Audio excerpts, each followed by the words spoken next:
Does Goldberg have the advantage over The Fiend? Now, it is Sunday, I know. I was supposed to upload this Friday night.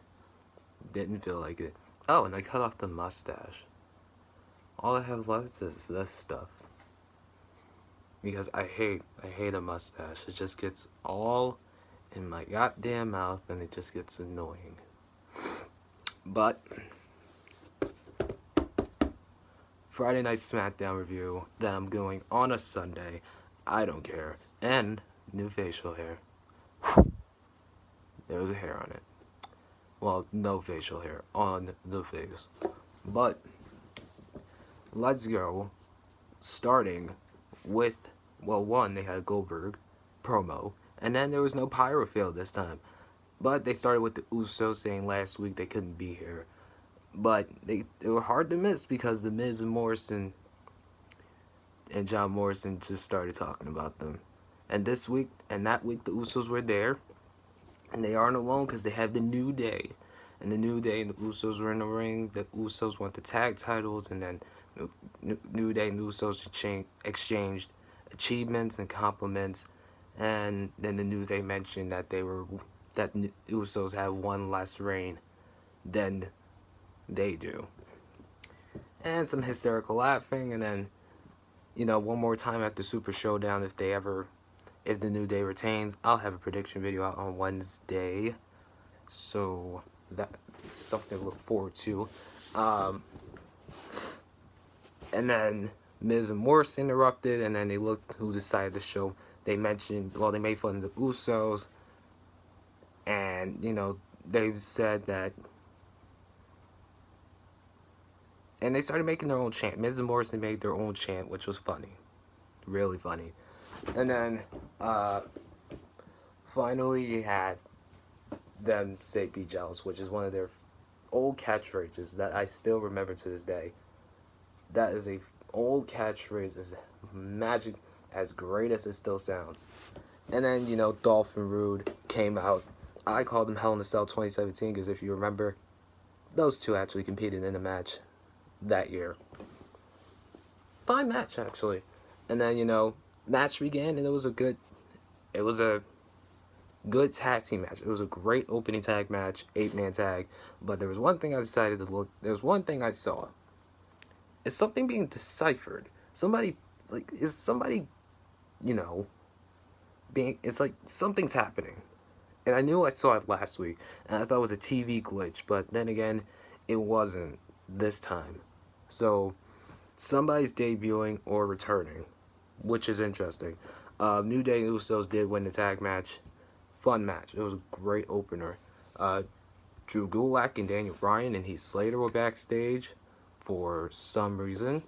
And Drew said he had a PowerPoint presentation ready, and then Heath Slater came in, and then he mentioned how Daniel made his kids cry. Heath and his kids, poor guy. But he wanted a rematch, and Daniel accepted. And boy, oh boy, you had another Goldberg promo for tonight. You had the fallout of the Valentine's Day thing. It was poor Otis, man. Poor Otis. You can't help but feel bad for the guy. And it was horrible. You had Fire and Desire, Heavy Machinery. Well, not Heavy Machinery, just Tucker backstage. Tucker mentioned how Otis is hurt, and Otis, did everything. And he couldn't even leave his hotel room. And then he mentioned how Mandy texted Dolph, but Mandy didn't send a text, and then about Otis being late. And then Tucker was a fool, thinking Mandy had good intentions. But then Sonya Deville said Dolph is more Mandy Rose type. Or Mandy Rose's type. Sonya. But first and foremost, are they really going to break up Fire and Desire? Really? it's better than, the entire Rusev, Lana, Lashley, and Liv thing that ended out of nowhere. So I don't know what happened with that. I mean, it got to a great start. I was in love with it, and then fell down. Now Liv is on the whole thing with Ruby Riott. And now this is happening, and is much more interesting, and there's much more dialogue to this, which makes it a whole lot more crazy. Lacey Evans did her first interview since Royal Rumble, made her first appearance since the Royal Rumble, saying the loss was a hard pill to swallow, but she takes no losses lying down. She has a new perspective after, Renee said having a new perspective was ironic, but she said nasties have different meanings. And Lacey just mentioned how she was a bully, but took Sasha and Bayley to realize that. And the child tormenting by Sasha, making remarks at Lacey's own daughter. And then progress and change, and what's next for Lacey Evans, which Renee asked, and then she said Elimination Chamber for the SmackDown Women's title opportunity at WrestleMania. So there's going to be 2 Elimination Chamber matches, 2 women's Elimination Chamber matches. Pretty interesting. Symphony of Destruction. You had a recap of last Friday with all the instrumental with the concert, and then the Symphony of Destruction match was actually pretty fun. It wasn't bad at all. It was a bit painful to watch at times, and there was some of the weapon choices and spots too. I was a bit impressed with this match, and then the piano did not break. So Shinsuke and Braun took a bad landing on that piano, which was horrible. Absolutely horrible. Recap of Reigns and Corbin. Caleb Baron Corbin, King Corbin, mentioned how this was going to be the end of Roman Reigns, end of the little facade of him being the face of WWE. Egomaniac who hides behind his cousins. No one will save him inside that steel cage. Roman will be replaced by him as the face of WWE after Super Showdown, and the Usos and the rest of WWE will be forced to bow down to the King. Basic heel promo, which was great. Moment of bliss with the Bellas. With no Nikki Cross, apparently. I don't know what happened with Nikki Cross. But okay. Alexa broke down the 2020 Hall of Fame inductees so far with Batista and the NWO. And of course, yes, the Bellas are going to be inducted into the Hall of Fame this year. Now, pause. Let me mention one thing.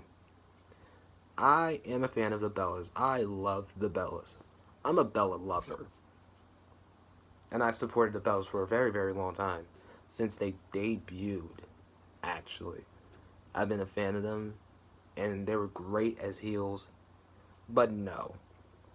They're definitely not supposed to be in the Hall of Fame yet. And I'm taking this from the woman perspective side. It's like a whole bunch of women that haven't been inducted into the Hall of Fame. Molly Holly, Victoria, Sable. Jesus Christ, it's a list. It's a big list of women that haven't been inducted into the Hall of Fame. It's so crazy. It's really crazy. Because there's a lot more women more deserving than the Bellas. And if you look at some superstars of the past and you talk about the men's side, oh, it's a list. It's a goddamn list. And the Bellas got in before those legends and those women that blazed the trail before those two ever did. Sure, they were part of the women's evolution, but, I mean, just for a short period of time, like for a really short period of time, I mean, Nikki dropped the title afterwards. Brie didn't do too much. She was just part of a thing with, Paige afterwards, and, she went to her own thing. And then she retired, and then Nikki, she had her injuries. She didn't compete too much either. So, you want to mention how they were part of the women's evolution? You can only mention that, beginning of it. And how Nikki dropped the title. And I think the real key pieces to the women's evolution were Paige, Charlotte, Becky, Sasha. That was pretty much it. And also Naomi too. I mean, those 5, really. I mean, if you really take those four, they were really part of the women's evolution at the time, the women's revolution. Sure, the Bellas were in that revolution or evolution, but not really too much. How did they feel? They were excited, honored, and more excited to be in their hometown. They're from Scottsdale, not Phoenix or Glendale area, Arizona. And they wouldn't be there without the Bella Army. They were just saying a bunch of thank yous and congratulations. And, they mentioned their pregnancy. Congratulations to those two. Nikki especially, because she's been wanting a child for a long, long time. We've seen it on Total Bellas. We've seen it on Total Divas. How she wanted to have a baby. And now she's about to have a baby. And, it's just great to see her be happy with a lot of things going on in her life. And, being able to have a child now. Soon as well. For Brie, it's her second child. Can't help but be happy for her too. So, twins with babies on the way. It's crazy. Yeah, everything's happening, and then Daniel Bryan came out with Birdie. That was touching. That was actually touching. And then Daniel Bryan had his match with Heath Slater with Drew Gulak on commentary. Sorry Heath, you weren't gonna beat Daniel this time. Not even close.